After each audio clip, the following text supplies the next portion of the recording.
Olá pessoal, tudo bem com vocês? Estamos aqui para mais um vídeo do nosso canal Resenha Teológica e no vídeo de hoje nós vamos falar sobre esse livro aqui, olha, Teologia Histórica, uma introdução ao desenvolvimento da doutrina cristã, escrito aí pelo Greg Ellison, livro de edições Vida Nova.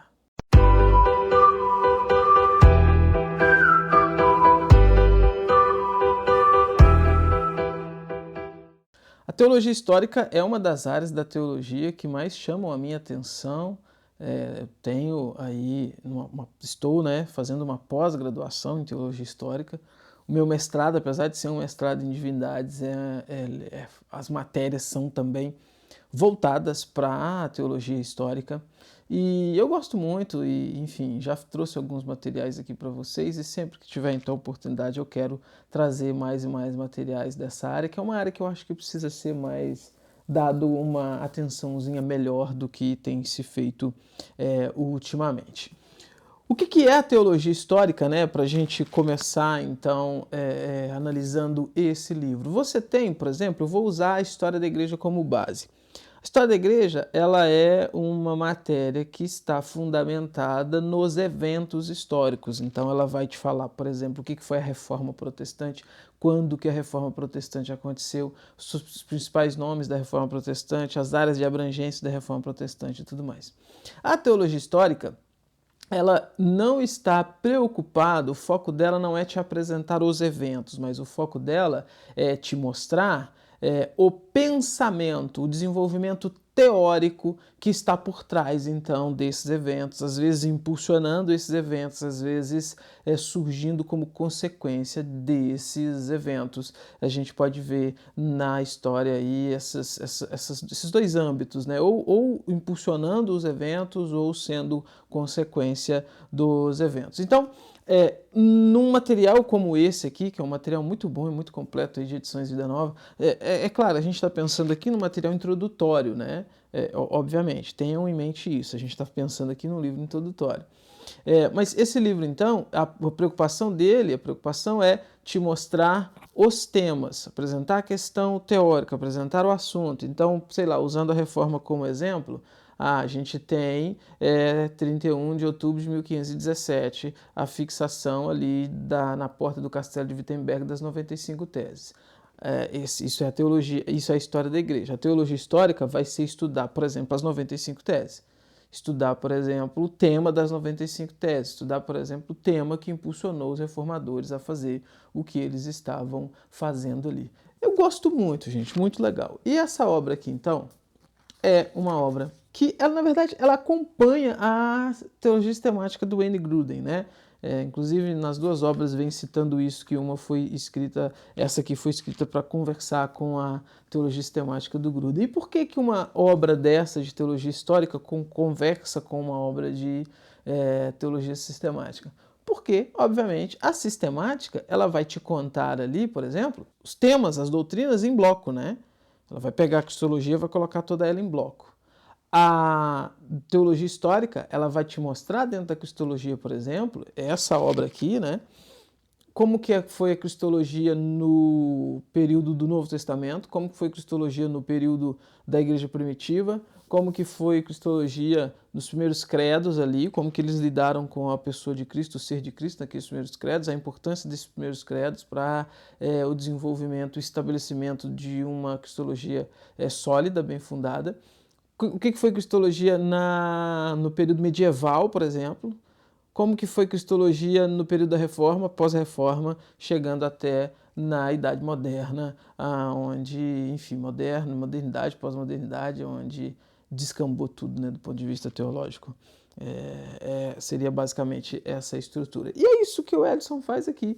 O livro ele é dividido exatamente dessa forma. Ele não divide o livro por épocas.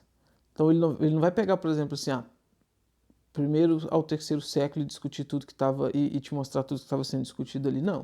Ele vai pegar temas, como eu disse, acompanhando a sistemática. Olha só. Então você tem aqui, ó, nessa primeira parte aqui, tá vendo?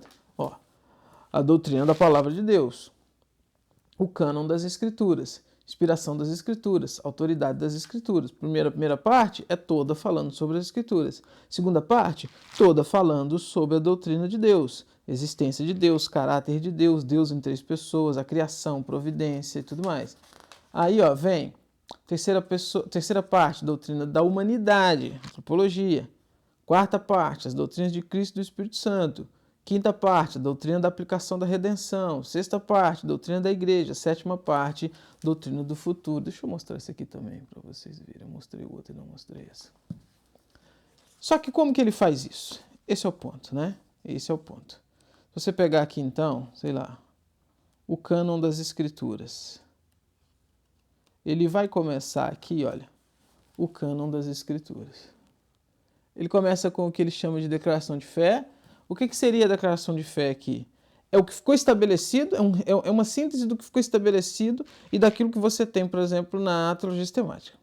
Depois ele vai pegar o cânon das Escrituras na igreja primitiva, tá vendo? Então, como que a igreja primitiva entendia os livros? Vai discutir aqui um pouquinho de questão de tradição, vai trazer aqui aquelas várias listas que foram surgindo, né?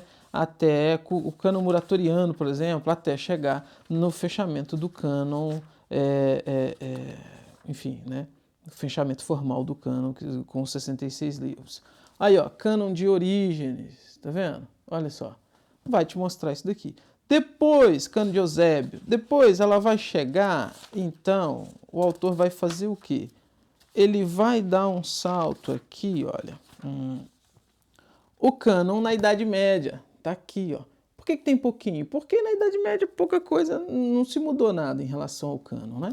Aí, ó, o cânon na Reforma e pós-Reforma. E aqui na Reforma e pós-Reforma a gente tem a questão um pouquinho mais trabalhada, por quê? Porque, como resposta à Reforma Protestante, a gente vai ter a Contra-Reforma Católica, que vai ser, então, acrescentado aqueles textos que já constavam em algumas traduções antigas, mas que, desde Jerônimo, por exemplo, Jerônimo de Estridão, com a sua famosa versão latina, né, ele já havia colocado e deixado claro que aquilo ali não era inspirado, mas era textos para serem usados pela igreja como livros qualquer, mas os inspirados mesmos eram os outros. E a Reforma vai focar nesses, e em contrapartida a Contra-Reforma vai tentar, é o que eles vão chamar de deuterocanônicos, né, para estabelecer aquelas bobagens que eles ensinavam lá. Depois vem o cânon no período moderno, olha. Aí, quais são as discussões que se tem no período moderno? Ele vai discutir aqui um pouquinho com liberalismo, né, neoliberalismo, aquela coisa toda. Gente, fascinante. Todos os outros capítulos são divididos dessa forma, né? A gente está pensando aqui num livro de 930 páginas, ó, 930 páginas, com toda essa estrutura histórica, desenvolvimento, como que se pensava em relação a esses assuntos nas mais diversas épocas aí da igreja. Recomendo, tá? Recomendo. Obra excelente, obra de qualidade, obra que vai te ensinar realmente essas questões de edições Vida Nova. Como sempre, o link vai estar na descrição do vídeo. Você comprando por esse link, você contribui com o nosso canal, você sabe bem disso.